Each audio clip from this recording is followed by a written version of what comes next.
I'm not surprised that he's had the highlight reel plays that he's had, because back in the pre-draft process, when I'm talking to coaches and scouts who've really dug into the tape, everything you heard about Brian Thomas Jr. was, if you just edited together like a short highlight reel of his 20 best players or whatever at LSU, you could make the argument they're better than the Malik Neighbors highlight tape. The difference is, if you took the body of work for Malik Neighbors every snap, it's much better than Brian Thomas, because there's times he would disappear. Malik Neighbors was the alpha dog. He was the one who was the emotional leader. He wanted it. Brian Thomas, nothing bad about the guy. He just wasn't that dude within the program. And so the consistency is going to be the big thing with Brian Thomas. The talent is all there. He is freakishly talented. He's a big dude who can run. He can make the highlight plays. You just got to figure out, is he able to do that on a regular basis? And, to his credit here, he's made an impact for them early in the season. Love the throwback unis. I have been excited about every throwback uniform. The Jaguars yesterday had theirs. The Broncos had theirs. These are very much the Tom Coughlin era Jaguars right there. Yeah. I think that the boxier numbers, right? The names are a little bigger. Everything's got an outline on it. That was very 90s and even 80s as well. I personally, there's a nostalgia aspect to this where you always think things from when you were a kid were better because that's what you remember. But I legitimately think I am all for any uniform where you can actually read the numbers and the names. That has not been a given over the last 15 to 20 years. There have been a lot of uniforms where you're watching a game on Sunday and you're going, I can't tell what guy that is. I can't read the number. I definitely can't read the name. I'm guessing. You knew who was on the field yesterday. And what do you know? The guy wearing number 16, Lawrence, actually looked like Trevor Lawrence. Hey, and that has amazing. Also been a little bit, it was not a totally perfect performance by Trevor Lawrence, but those throws that he was missing, the plays that the previous week, wide open dudes in the end zone, that didn't happen in the game. He made the right plays. He found a way, backs against the wall, to step up and play easily the best game that he's played throughout the course of this entire season. The Jaguars were never a bad team. They had one really, really bad night in Buffalo, right, in week 3, in front of the entire country.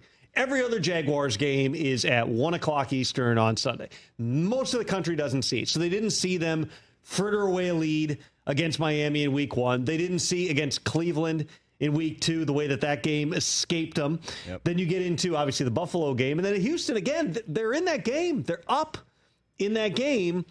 They finally close one out. That's what you got to build off here. They now go to the UK because they play 2 games in a row overseas, starting with the Bears this week. They're winnable types of games. They had to get this one, and I talked to some people there last night. This is one of those ones that's like the feeling is just finally.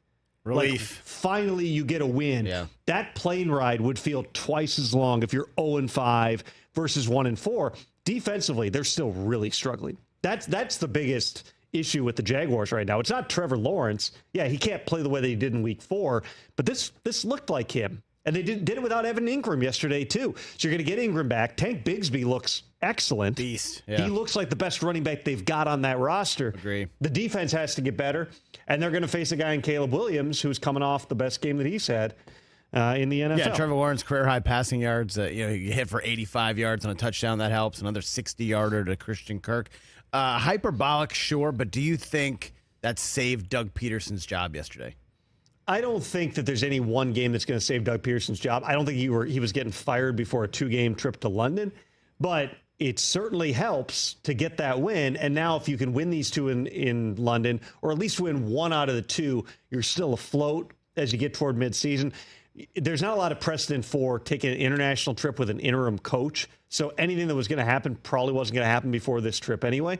They showed yesterday, this is what they can do offensively. For all the criticism of Doug, for all the criticism of Press Taylor, offense is not their issue right now. Right. Ryan Nielsen and that defensive staff have to figure things out on that side of the ball. Because, again, they're facing a guy next week who is on the ascent. Every week with Caleb Williams has gotten better.